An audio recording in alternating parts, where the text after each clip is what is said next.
welcome back. It's time for us to get into our DIY self-improvement segment. But before we do that, we have messages that you sent in. We want to read some of those messages. And I just want to say this, that song by AC. is beautiful. It's uplifting. Yeah. The modulation. Yeah, I love it. I love it. The modulation always creates tension exactly. in music. And then it touches you deep in your soul. So Samuela, who's our director, who's watching right now, I'm just singing this to you that let it go, let it all go, yeah. Yeah, whatever has happened, just let it go. Love it. But we have a message coming in here from Kafui. Happy birthday to my senior-most brother, Mr. Wilson Wallace of GTP, the grandpa of the house. I pray God blesses and protects you and the family always. Once again, this is coming in from Kafui. And then someone says, good morning, watching live from Nkwanta Oti region. My name is Masaudu Hamza Jr. Capello, a.k.a. IMF official. Thank you. Good morning. Good morning to you from Nkwanta, all the way to Nkwanta. Thank you for watching Breakfast Daily. Yes, and we have one final one. This is from Richard Bright Ado of TV3. He says, happy birthday to you, Mamle Amenya from Ibri. God bless you more. Enjoy your new age. Happy birthday to you, Mamle. All right. Yeah. Well, time is a very precious commodity. How are you using your time? Time can be used to literally change people's lives.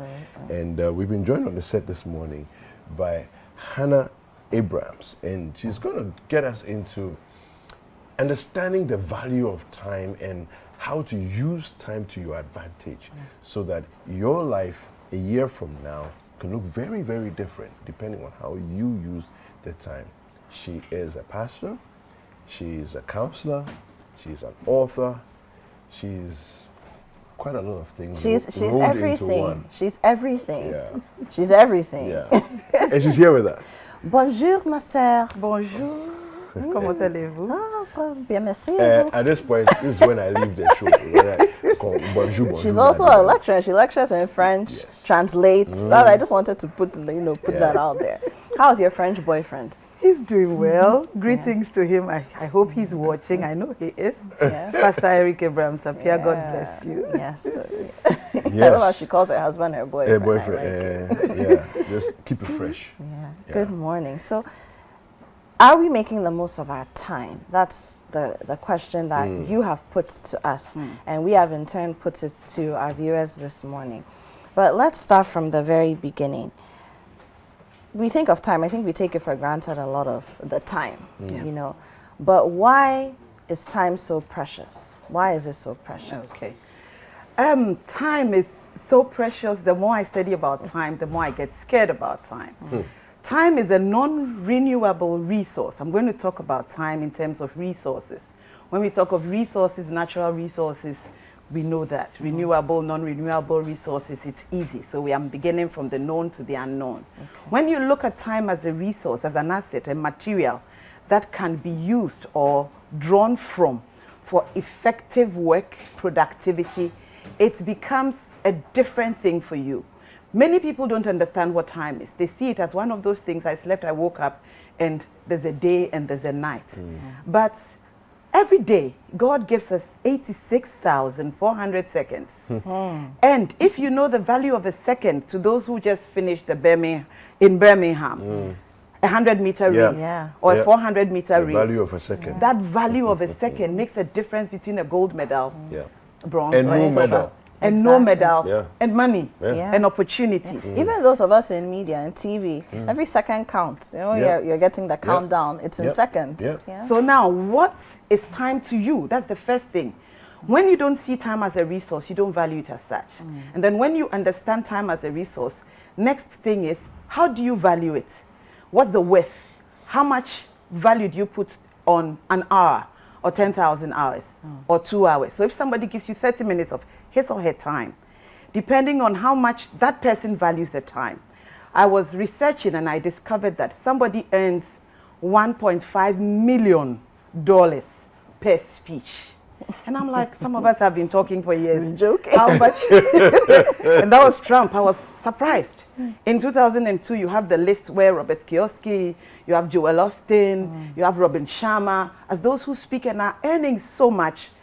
That's the value of their time. So if such a person gives you 10 minutes, that's so much time. Now, come to us, the average person on the street or those listening. Many of us don't value time. We waste the day on things that really are not productive. One resource everybody has in the same measure is time. The baby, the rich, the poor, the educated and uneducated, we all have 24 hours. By the end of the day, some get more than others. Reason, some sell their time and others buy other people's time. So you get a company owner who decides that I want 800 hours to be used in 24 hours. So he buys 100 people 8 hours. And he can sit by the beach whilst those 100 people are working for him. So he has earned his 24 hours plus 800 extra hours. And you are having now 24 minus 8 hours.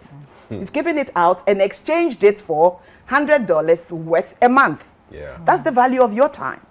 Now he can produce more in that time, and then he can now be wealthier, he can impact more, and then he can also be healthier because remember, he's taking care of his health. Resting. So I've talked about wealth, I've talked about impact, I've talked about health. So your understanding of time, your value of time, and your ability to convert time. That's one important point for me. Many people don't convert time to anything. Let's go to the Bible. Genesis 1:1. In the beginning, God created the heavens and the earth. We read that, and that's the beginning of time. Then we go to Genesis 1:5. Then God made light and said, and called it day.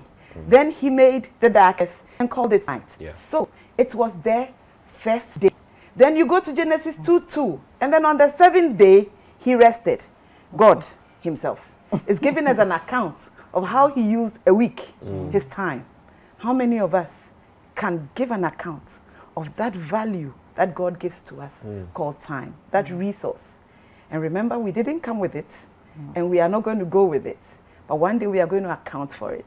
So many people don't understand time, don't value time, and don't convert time. We are still benefiting from day and night. That is what somebody converted time into. Question, what have I converted my time into? What have you, the listener, converted your time into? Some convert it into degrees, a skill, learning. Some convert it into, what do you call it, a talent. Those who are doing sports. Some convert it into writing. For those of us who are authors, time is very important. Some convert it into companies, into business, into makeup artists. So ability to convert time into what you need is so, so important. Oh, wow. Yeah. So talking about the fact that time is finite and it's a limited resource, what is it that how should people shape their minds to better make use of whatever they have available to them in terms of the 24 hours? Okay, so to start, it's important to do an inventory. How have you been using time over a certain period? So look at your past week or past month. How have I been using my time? What have I been doing? And then group your activities into productive activities and non-productive activities. Okay. Identify the wastages. Identify the productive things that you have done. And now have a plan going forward. Have a planner. In the next 1 week, I want to achieve A, B, C, D. Now have a plan, put timelines to it, put rooms, breather. You don't have 8 to 10, yes, 10 to 12, no.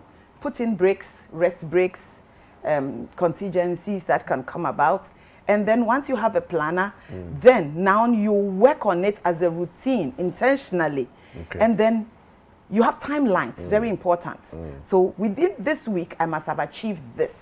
Once you're able to do that, at the end of the week, accountability. Be accountable to yourself first and to God, then to any other person. That way, you are maximizing the time. That's very interesting. So there are some people who feel that they're doing things currently and they're making the most of their time. They feel like 24 hours is not even enough. but what they are doing is just one job. It's just using one skill. Meanwhile, they have many. You know, how can people like that take what they have now and sort of still do other things and get more from the 24 hours that they say is not even enough? Okay. So it all comes back to the way you have understood time and the way you have used time. Let me take an example of a hairdresser. She has clients who come in and she knows the time when her work peaks. You pass by shops and you find out they are sleeping. They are watching television for hours, 3, 4, 5, 6 hours. They are idling. Yet it's good to watch television if the program is development or it's in line with what you want to do, maybe makeup, hair. But if it has nothing to do with your need, remember you are converting time to what you need. If it has nothing to do with your need, shift that time into other things that you can do. So instead of spending 4 hours sleeping or waiting for a next client to come, use those 4 hours maybe on YouTube to watch how to become a better hairdresser, how to become an excellent makeup artist, or completely deviate from even the norm. You can do hair. What about fashion? Have you thought of braiding? Have you thought of makeup, shoes or beadwork? And then you are adding to it. It has the same skill can be applied to students in the tertiary institution. I tell students jokingly, if you spend 4 years in the university and all you get is 1 degree, you've wasted your time. Reason, I have a brother who went to the university and he finished his degree plus his professional certificate at the same time. So he left university with 2 degrees. I mean, he didn't necessarily need the first degree to do the professional certificate, so he was doing them side by side. He did them side by side. So he had the same time the other students did. What was the difference? He maximized his time, and that's where many people miss it. You are a security, you are a receptionist. You could be using that extra hours to read a book, write short stories, do a blog. But most of you realize people while away the time. So identify where you are losing time and then here's a very important, very interesting question. Now, it's a difficult question for me, but I'm interested to see how you answer this one. It's coming from JC in Pantan West. Says, please, how do you deal with a boss who virtually has no regard for time management, but you have to be by his side all the time? Beautiful question. You have a boss who wants you to be by his side all the time. He has no value for time. What about you?